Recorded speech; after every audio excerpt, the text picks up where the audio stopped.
2 ingredients chocolate ganache? Tara, easy lang ito. At ituturo ko rin sa inyo ang mga teknik para hindi ito pumalpak. Simulan na natin!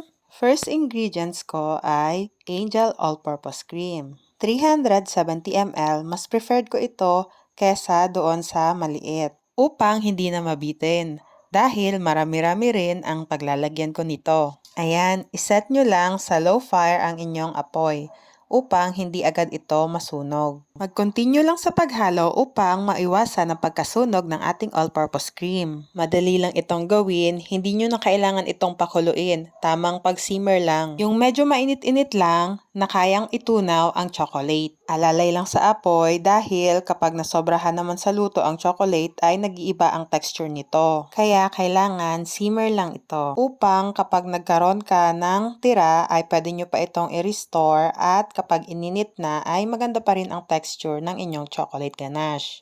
Ayan, kapag medyo may usok na ito ay palatandaan na nag-simmer na siya. Ibig sabihin may usok na lumalabas pero hindi pa naman ito kumukulo. Sa puntong ito, pwede na nating patayin ang apoy. Mabilis lang talaga ito. Mga 1 to 2 minutes tapos na. At kapag napatay na ang apoy, maaari na nating ilagay ang chopped na chocolate. Ang chocolate nga pala na nilagay ko dito ay 370 grams. Kung napansin nyo, 370 ml ang nilagay kong all-purpose cream. Ganon din yung amount na ilalagay natin na chocolate. 370 grams iyon. Kapag tinimbang mo kasi ang all-purpose cream ay pumapatak na 370 grams din yon. Kaya, ang measurement ng kada ingredients ay 1:1. Hinati ko nga pala sa 3 batch ang paglagay ng chocolate dahil maliit lang ang aking pan. Ginawa ko ito upang maiwasan ang magkaroon ng tapon. At syempre, para mahalo ko rin ito ng maayos. Ayan, mag-continue lang sa pagmix hanggang sa mahalo nyo ito ng mabuti.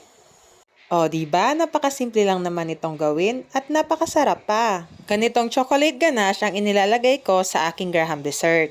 Katulad ng Boston Graham Cream Cake at Chocolate Strawberry. Kapag nalugaran nga ay gagawan ko ito ng vlog upang ma-share ko naman sa inyo ang aking business. Ayan, ito yung sample ng paglagay ko ng chocolate ganache sa aking Boston Graham Cream Cake. Madali lang siyang i-spread kaya hindi ka na mahihirapan dahil hindi masyadong sticky at hindi rin masyadong malabnaw ang ating chocolate ganache. O siya, sige, hanggang dito na lamang po. Paalam!